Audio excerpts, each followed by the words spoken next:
begin, it's important to point out the difference between the parallel squat used by powerlifters and the deep squat that we're going to be demonstrating. At Critical Fitness, we emphasize functional fitness, which will assist you in your day-to-day living, increase your health span, and hopefully reduce your chances of getting an injury.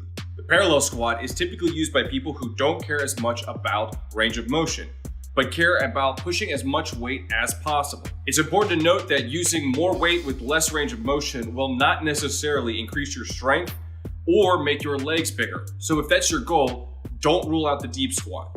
The parallel squat essentially exists as a standard for powerlifters to compete with. On the other hand, the deep squat requires that you go as low as possible before lifting again. There are several advantages that the deep squat has to consider. The biggest advantage for deep squatting is that it gives you what I call a fitness threshold. A fitness threshold is any degree of fitness that is required for normal life, like climbing stairs, opening a pickle jar, or doing a double backflip. Things that you have to do every day.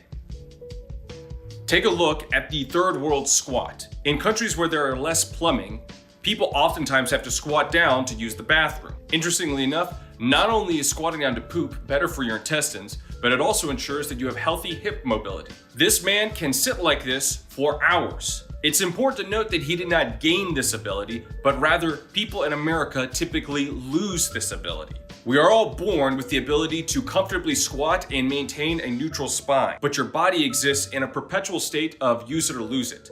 The technical term for this is atrophy, and it's an important concept that you need to remember, but I'll explain more in the future. This is why the parallel squat will bring less practical benefit than the deep squat. Most people can already stand up from sitting on a chair, but I've been working on my hip mobility for almost 2 years and I still can't comfortably perform the third world squat. Hip mobility is absolutely crucial for your health span. Have you ever seen somebody wobble as they walk? This typically comes from tight and weak hips. Wobbling as you walk will only increase your pain and discomfort, and the sooner you fight it, the better. Performing the deep squat once a week will give you a fitness threshold for you to aim to achieve. Now, there is a lot of debate as to whether or not the deep squat is safer or more dangerous than the parallel squat. Personally, I believe that the deep squat is safer, but only if you perform it correctly. Before beginning, it's important to understand how to use certain equipment. The belt is arguably the most important piece of equipment you can use. Keep in mind, the belt does not innately stabilize your abs and lower back. You have to know how to use it. First, find the level of tightness you will need by inhaling into your belly. Breathe downwards, pressing your abs against the belt so that it pulls into your lower back.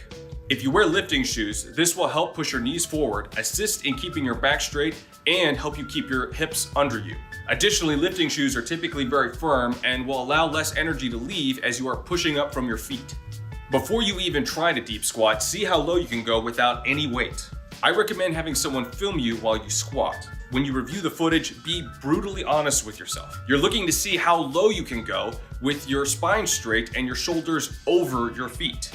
If you want to retrieve the mobility you had as a baby, you're going to have to focus on 2 key areas: your hip mobility and your ankle mobility. There are many methods for improving your hip mobility, but the easiest, simplest one you can perform on a regular basis is to simply grab a sturdy object and drop into a deep squat. Then tighten your abs and push your hips forward so that your weight goes over your feet. Try to get into a comfortable position. Perform this mobility exercise as many times as you can. To increase your ankle mobility, use these 2 exercises. Number 1, stretch your calves, but if you feel something blocking the front of your ankle, there's a reasonable chance you have an ankle impingement. And this means it's time to move on to step number 2. Take an exercise band, anchor it to a sturdy object, and wrap it around the front of your ankle. Then push forward. This should push your talus bone under your ankle where it belongs. Before performing squats, it's a good idea to do a 5 to 10 minute warm-up. Get your heart rate up. Then, activate some key muscle groups, specifically your glutes. For medial glute activation, perform some side planks or use the hip abduction machine. Don't go until failure. Be gentle. We just want to activate these key muscles. For glute activation, you can perform bridges, hip thrusts, back extensions, or even lunges. Again, don't overwork yourself. I also recommend performing a light ab exercise before doing your squats. Now, for the actual squat. Bar grip and placement is very important. If you put the bar too high up, you can put pressure on your neck and potentially cause an injury. If you put the bar too low, it will inhibit your ability to go deep into the squat. For most people, it's a good idea to rest the weight on your shoulders where you have a little bit of meaty tissue that can act as a cushion. The tighter your bar grip is, the tighter your upper back will be, which is important. Tightening your upper back will assist in keeping your lower back tight. When setting the weight up, mount the bar just below your shoulder to reduce the odds of getting an injury when you dismount the weight. Before beginning your repetition, make sure you have the correct foot placement. Place your feet just outside of your shoulders and turn them outwards slightly. Make sure you take a deep inhale and press into the belt. This will stabilize your lower back and your abs. While dropping down, focus on balancing the weight on your midfoot. This will assist in pushing from your midfoot on the way back up. Also, while dropping down, make sure you turn your knees outward. When you get to the bottom, you will most likely experience the dreaded butt wink. Butt wink is that little bit of back flexion when you get to the bottom of your squat.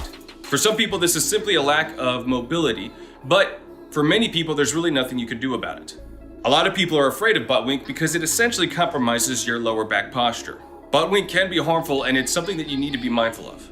To assess how much butt wink you have, I recommend having someone film you to see how much your hips turn under you when you get to the bottom. Overall, though, a small amount of butt wink is probably okay. Personally, I got a herniated disc in high school in my lower back, and doing the deep squat has never seemed to really bother me. But that's just my own situation. You need to be mindful of your own. Engage your glutes by pushing your hips forward. Imagine that your body is a bow and your hips are the arrow. Simultaneously shoot your legs up and your hips forward. The sooner you get your hips under you, the sooner the lift will be complete. Oftentimes I'll see people making a mistake where they allow their hips to shoot backwards and then torque their shoulders upwards. This is not good form. Not only does this increase the odds of you getting a lower back injury, but it will inhibit your progress. I cannot emphasize this enough. Get your hips under you as soon as you can. Try to maintain a straight bar path for the entire lift. When you get to the top, exhale. And that's essentially it. Make sure to repeat this process for every repetition. Thank you for watching. At this time, most people would normally just ask you to subscribe to their channel, but I'm not going to just do that. I'm going to ask you to subscribe to this channel here. But if you like learning about squat technique or just generally a nerd about biomechanics, I would also recommend that you hop over to Squat University. This channel is incredible. It is an absolute wealth of information, not only about squat technique, but just general fitness, how to rehabilitate injuries, how to avoid injuries. And if you like the channel Squat University, the Instagram account Squat University is even better. So absolutely go check that out. Thank you for watching.